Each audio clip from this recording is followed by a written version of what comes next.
കാര്യത്തിൽ അതൊരു കാലാകാലങ്ങളായിട്ട് പല ഘട്ടങ്ങളിൽ ആവശ്യം ഉയർന്നു വന്നിട്ടുള്ളതാണ്.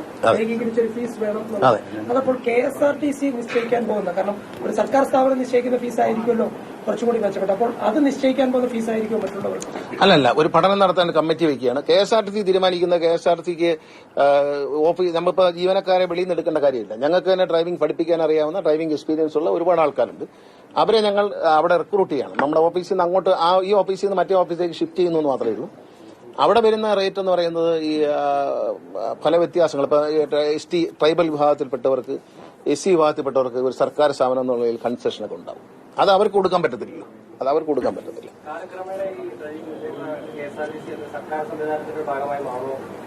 ഇല്ല, നമ്മൾ വേറൊരു ഇതായിട്ടാണ് തുടങ്ങുന്നത്. KSRTCയുടെ വേറൊരു ബ്രാഞ്ചായിട്ടാണ്. ഇപ്പൊ KSRTC കൊറിയർ തുടങ്ങിയതുപോലെ KSRTC അത് വേറൊരു സെക്ഷനായിട്ടായിരിക്കും നടത്തുന്നത്. അവിടെ അധികം ആളുണ്ടാവില്ല. അവിടെ സ്വന്തമായിട്ട് കാറുണ്ടാവും, മോട്ടോർ സൈക്കിൾ ഉണ്ടാവും, പിന്നെ കമ്പ്യൂട്ടറൈസ്ഡ് സംവിധാനം ഉണ്ടാവും പഠിക്കാൻ. ആദ്യം സിമുലേറ്ററിൽ ഓടിച്ച് പഠിക്കുക, പിന്നെ വണ്ടി പുറത്തിറക്കുക, ഗ്രൗണ്ടിൽ പഠിപ്പിക്കുക, അത് കഴിഞ്ഞ് റോഡിലിറക്കുക, അങ്ങനെയൊക്കെയുള്ള ഒരു സംവിധാനത്തിൽ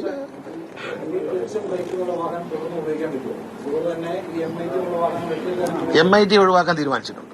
MIT ഒഴിവാക്കാനുള്ള തീരുമാനത്തിൽ മാറ്റില്ല. അവരും അതിനോട് യോജിച്ചു. കാരണം അത്തരത്തിൽ കാലിൽ ഗിയറുള്ള 3 മാസം സമയം അതിന് കൊടുത്തിട്ടുണ്ട്. ഈ കാലിൽ ഗിയറുള്ള വണ്ടിയിലേക്ക് മാറാനായിട്ട് 3 മാസം സമയം. അത് നേരത്തെ തന്നെ ചർച്ചയിൽ തീരുമാനിച്ചതാണ്.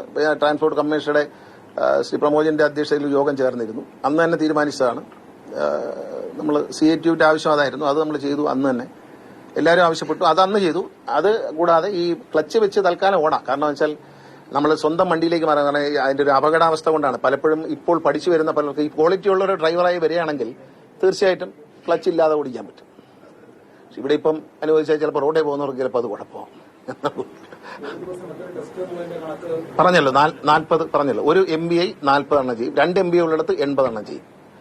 ബാക്ക്ലോഗ് നാളെ പരിശോധിക്കും. നാളെ പരിശോധിച്ചിട്ട് കൂടുതൽ കെട്ടിക്കിടക്കുന്ന RT ഓഫീസോ സബ് RT ഓഫീസോ ഉണ്ടെങ്കിൽ അവിടെ എൻഫോഴ്സ്മെന്റിൽ നിന്ന് ഉദ്യോഗസ്ഥന്മാരെ നമ്മൾ താൽക്കാലികമായി നിയോഗിച്ചുകൊണ്ട് ടെസ്റ്റുകളുടെ എണ്ണം കൂട്ടി അത് കുറച്ചുകൊണ്ടിരും. ഈ 10 ലക്ഷം എന്ന പ്രചരണം തെറ്റാണ്. 10 ലക്ഷം ഇല്ല, 2.5 ലക്ഷമേ ഉള്ളൂ. കൃത്യമായ കണക്ക് നാളെ മാധ്യമങ്ങൾക്ക് നൽകും. കൃത്യമായി കമ്പ്യൂട്ടറിൽ നിന്ന് കണക്കെടുക്കുകയാണ്. ഇപ്പൊ ജസ്റ്റ് നോക്കിയിട്ട് പറഞ്ഞാണ്, പക്ഷെ കൃത്യമായ കണക്ക് തരാം. പിന്നെ ഏതൊക്കെ ഓഫീസിൽ എത്ര കെട്ടിക്കിടക്കുന്നുള്ള കണക്കും പ്രസിദ്ധീകരിക്കാം. ടെസ്റ്റ് സമരം എല്ലാവരും പിൻവലിച്ചു. സമരം പിൻവലിച്ചു. നാളെ മുതൽ ടെസ്റ്റ്.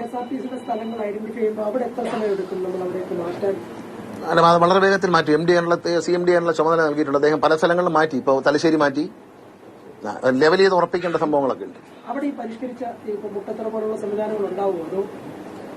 അല്ല, അത് ഉണ്ടാക്കും. ഗ്രാജുവലി ഉണ്ടാവും. ടെസ്റ്റ് നടത്താനുള്ള സൗകര്യങ്ങൾ അവിടെ ഉണ്ടാവും. അത് കഴിഞ്ഞ് ഗ്രാജുവലി നമ്മൾ ഈ ഡിസൈനിന്റെ കാര്യത്തിൽ 1 മാസം സമയമുണ്ട്. അപ്പൊ അവരും കൂടെ ആലോചിച്ചിട്ട് ഒരു ഡിസൈൻ, നമ്മൾ പറഞ്ഞ ഡിസൈനിൽ ചില മാറ്റങ്ങൾ വരുത്തിക്കൊണ്ട് അവർ തന്നെ കൊണ്ടുവരാൻ പറഞ്ഞിരിക്കുക. അപ്പൊ നമുക്ക് പരിശോധിക്കാമല്ലോ. അപ്പൊ നമ്മൾ കൊണ്ടുവരുമ്പോഴല്ലേ അവർക്കൊരു വിഷമമുള്ളൂ. വേണ്ട, അടിച്ചേൽപ്പിക്കുന്നില്ല, അവർ തന്നെ കൊണ്ടുവരട്ടെ. അതെ, അവരെ പ്രപ്പോസലുകളെല്ലാം വാങ്ങിച്ചതിന് ശേഷം ഡിസ്കസ് ചെയ്തിട്ട് ഒരു ഡിസൈൻ എടുക്കും. 1 മാസം തരും. അവർ 1 മാസം തരും. നമ്മൾ തന്നാൽ ഉടൻ ആക്ഷനാണ്. വലിയ താമസമില്ല. വെച്ച് താമസിപ്പിക്കത്തില്ല. ഒന്നും വെച്ച് താമസിപ്പിക്കത്തില്ല.